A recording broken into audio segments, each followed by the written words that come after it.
ओम अज्ञानतिमिरन्धस्य ज्ञानाञ्जनशलाखया चक्षुरुन्मीलितं येन तस्मै श्रीगुरवे नमः। नमो ओं विष्णुपदाय कृष्णप्रेष्ठाय भूतले श्रीमते भक्तिवेदान्तस्वामिन् इति नामिने। नमस्ते सरस्वती देवे गौरवाणी प्रचारिणे निर्विशेषा शून्यवादी पाश्चात्य देशतारिणे। जय श्री कृष्ण चैतन्य प्रभु नित्यानंद श्री अद्वैत गदाधर श्रीवासदि गौर भक्त वृंद।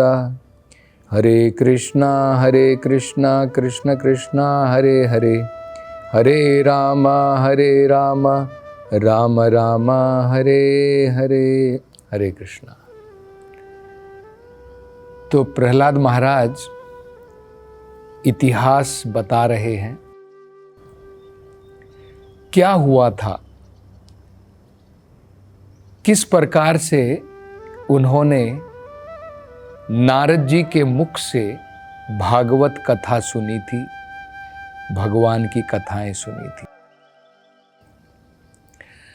तो उन्होंने बताया था कि इंद्र देवता और बाकी देवतागण उनकी मां कयादु को खींच करके लेकर के जा रहे थे बंदी बनाने के लिए। और उसका कारण क्या था? वो कह रहे थे हम कयादु को कोई तकलीफ नहीं पहुंचाना चाहते हैं, हम उसको कोई कष्ट नहीं देना चाहते हैं, लेकिन इसके गर्भ में उस असुर का, हिरण्यकशिपु का बीज है, उसका पुत्र है। हम केवल प्रतीक्षा करेंगे, जब वो पुत्र पैदा हो जाएगा तब हम कयादु को छोड़ देंगे और उस पुत्र का वध कर देंगे। लेकिन नारद जी ने बताया कि हे इंद्र, कयादु के गर्भ में असुर का बीज नहीं है। कयादु के गर्भ में जो बालक है, जो संतान है, वो भगवान विष्णु का महान भक्त है। और अगर तुम चाहो तो भी उस संतान की जो है उसको तुम नहीं मार सकते, उसका वध नहीं कर सकते हो। तो तुम्हारे लिए भला है कि तुम कयादु को छोड़ दो। तो जब इंद्र देवता और बाकी देवताओं ने नारद जी की बात सुनी तो तुरंत उन्होंने कयादु को छोड़ दिया। केवल छोड़ ही नहीं दिया, उनके गर्भ में, क्योंकि भगवान विष्णु का महान भक्त है ऐसा समझ करके उनको प्रणाम किया और परिक्रमा भी की। बाद में अपने अपने स्थानों को वो वापस चले गए। तो प्रहलाद महाराज बता रहे हैं आगे कि नारद जी प्रहलाद की मां को, कयादु को अपने आश्रम ले आए और उन्होंने कयादु से कहा, हे पुत्री, तुम यहां पर बिना किसी भय के, बिना किसी डर के तुम यहां पर रहो, जब तक तुम्हारे पति हिरण्यकशिपु तपस्या पूर्ण करके वापस न लौट आए, तुम यहां पर रह सकती हो।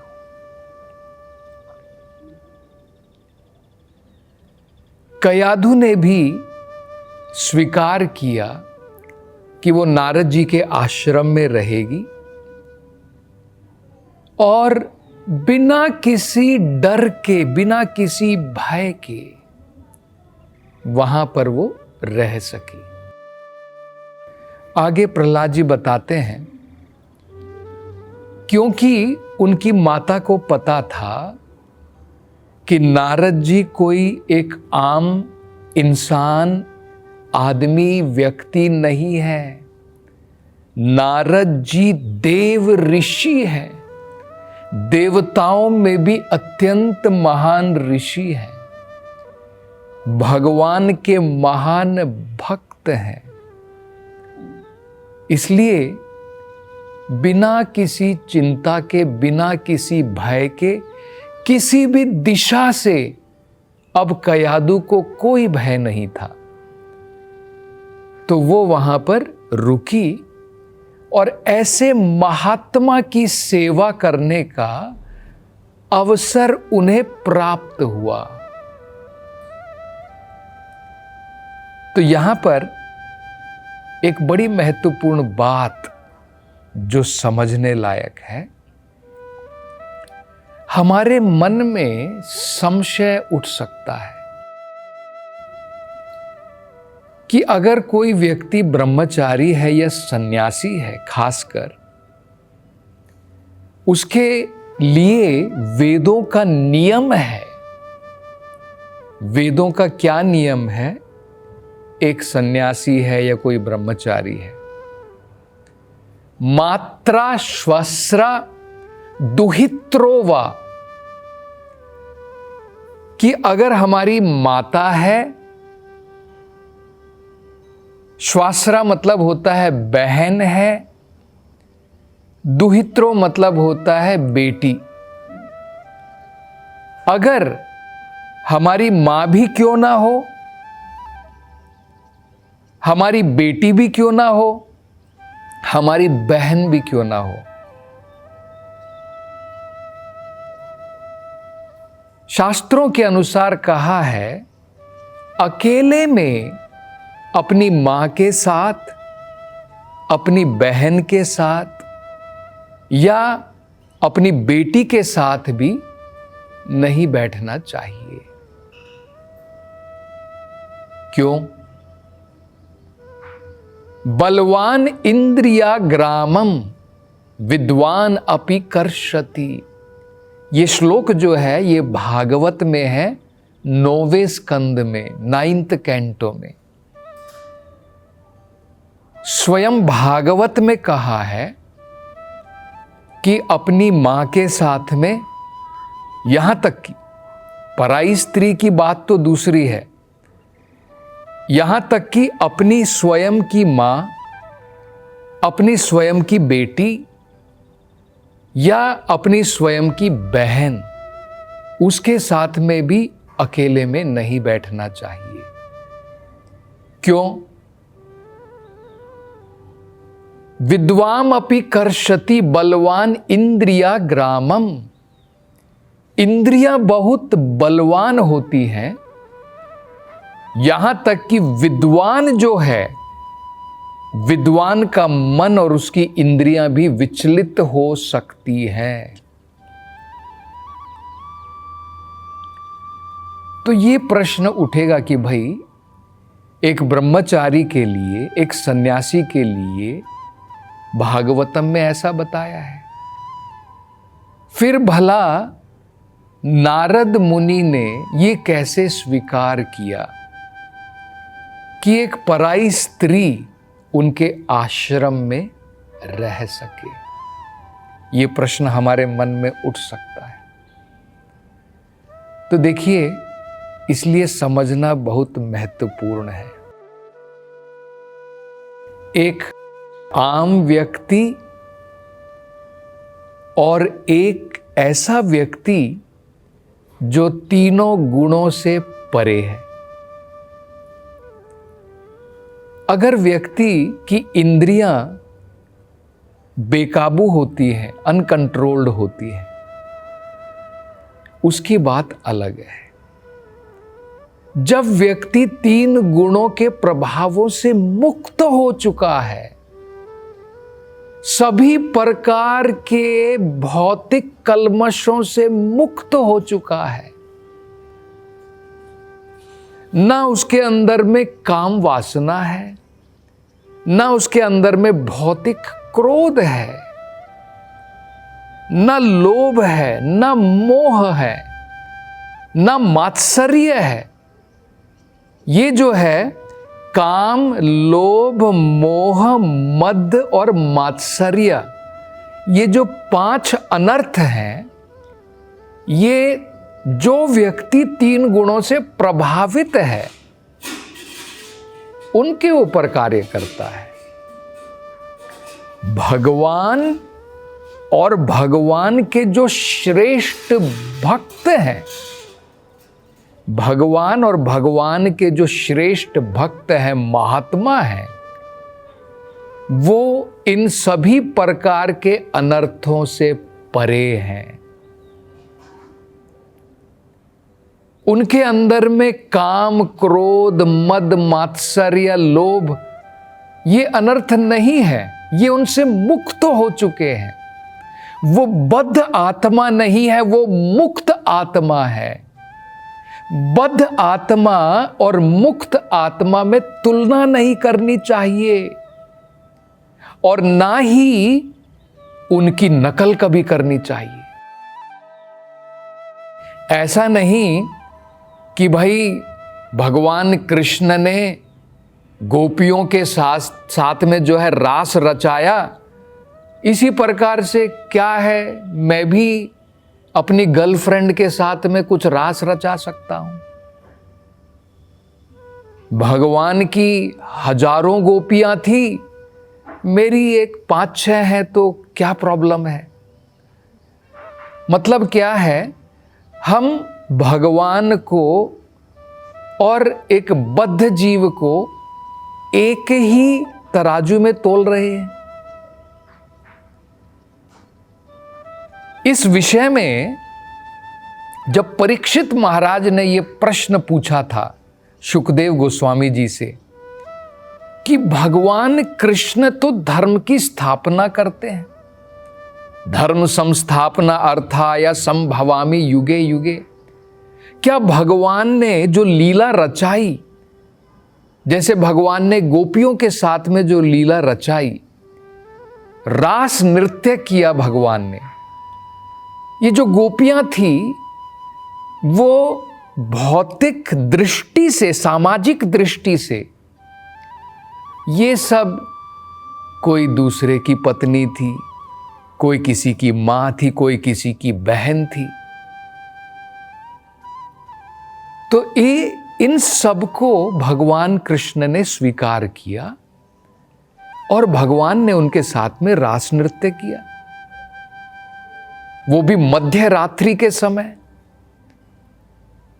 जिस समय जनरली आमतौर पर स्त्री घर से बाहर नहीं निकलती है। तो जब ये प्रश्न पूछा तो शुकदेव गोस्वामी जी जो है सबसे महत्वपूर्ण बात बताते हैं। वो कहते हैं कि मन में भी व्यक्ति को इस प्रकार की गलत भावना या कल्पना नहीं करनी चाहिए, क्योंकि भगवान का स्थान और हमारा स्थान अलग है। देखिए, भगवान के लिए सारे जीव जितने भी हैं सब भगवान के ही अंश हैं। सारे जीव भगवान से अलग अलग प्रकार के रसों से जुड़े हैं। जैसे भगवान के साथ गोपियों का जो रस था भगवान के साथ में, वो माधुर्य रस था। यशोदा माई और नंद महाराज, वसुदेव, देवकी, वो भी भगवान से एक रस में जुड़े हैं, उसे वात्सल्य रस कहते हैं। अर्जुन थे, भगवान के बहुत सारे ग्वाल बाले सखा थे, ये सब भगवान के साथ में साख्य रस में जुड़े हैं। और कुछ ऐसे थे जो भगवान को अपना दास समझते थे, जैसे अक्रूर जी हैं, ये भगवान के साथ में दास्य रस में जुड़े हैं। तो सभी जीव भगवान से कुछ न कुछ रसों में जुड़े हुए हैं। वो असली रस हैं जो हम इस संसार में रचाते हैं। ये मेरा दोस्त है, ये मेरे माता पिता है, ये मेरी गर्लफ्रेंड है, ये मेरा बॉयफ्रेंड है, ये मेरा सखा है, ये मेरा दास है। ये सब नकल है। असली रस आध्यात्मिक संसार में है। तो भगवान का स्थान अलग है, हमारा स्थान अलग है। शुकदेव गोस्वामी जी उदाहरण देते हैं। शुकदेव गोस्वामी जी कहते हैं, जिस प्रकार से भगवान शिव जो हैं वो इतने शक्तिशाली हैं कि जब समुद्र मंथन से जो जहर निकला उन्होंने जो है उसको पी लिया और उनके ऊपर कोई असर नहीं पड़ा। इसलिए तो उनको नीलकंठ कहते हैं। हम जरा विचार कर सकते हैं कि भाई समुद्र मंथन से जो जहर निकला था वो तो बहुत जहरीला था। अगर एक आम व्यक्ति भगवान शिव की नकल करके वो सोचे कि शिव जी ने इतना सारा जहर पी लिया जो समुद्र मंथन से निकला था, मैं एक बॉटल पी लेता हूं, तो कोई तुलना है क्या? दूसरा उदाहरण शुकदेव गोस्वामी जी देते हैं। सूर्य जो है वो इतना शक्तिशाली है, गंदी से गंदी जगह से भी गंदगी सोख लेता है और उस जगह को शुद्ध कर देता है। अगर हम लोग भी विचार करें, मैं भी ऐसा करूंगा, यहां पर टॉयलेट पड़ा है, यहां पर पेशाब है, पाखाना है, यहां पर मैं भी थोड़ी गंदगी सोख लेता हूं, तो सेप्टिक हो जाएगा, हम बीमार पड़ जाएंगे, वो जगह स्वच्छ नहीं होगी। तो हम नकल नहीं कर सकते, ये हमको समझना है। तो नारद जी, उनका स्थान अलग है, वो सब प्रकार की काम वासनाओं से परे हैं। हमें उनकी नकल नहीं करनी चाहिए। इसी प्रकार से हरिदास ठाकुर, वो भी महान भक्त थे, लेकिन उनके पास में भी एक वैश्या उनको अपनी काम वासना का शिकार करने के लिए आई थी, लेकिन हरिदास ठाकुर ने उसके ऊपर दया करके उसको भी भक्त बना दिया। तो और इस विषय में चर्चा अगली कथा में करेंगे। हरे कृष्णा।